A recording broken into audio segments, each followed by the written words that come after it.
एकदा देव माणसाला विचारतो, आता तू म्हातारा झाला आहेस आणि तुझ्या नशिबात एक आजार आहे. तुला मी 2 पर्याय देतो. एक म्हणजे पार्किन्सन्स, ज्यात हात-पाय थरथर कापतात आणि दुसरा म्हणजे अल्झायमर, स्मृतिभ्रंश. तू ठरव, तुला काय हवंय? माणूस विनाविलंब उत्तर देतो, पार्किन्सन्स. बाटली कुठे ठेवली ते विसरण्यापेक्षा अर्धा ग्लास सांडलेला परवडला. बंडू एका मुलीला घरी घेऊन जातो. मुलगी बंडूच्या आईच्या पाया पडते.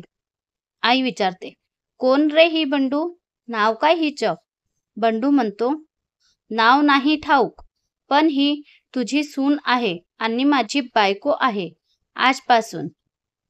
आई म्हणते, मेल्या, नाव पण ठाऊक नाही आणि लग्न करून बसलायस? बंडू म्हणाला, आई, आम्ही बागेत एकाच बाकड्यावर अभ्यास करत बसलो होतो. कुठून असे व्हॅलेंटाईन डे विरोधी मोर्चावाले आले आणि आमचं लग्न लावून टाकलं.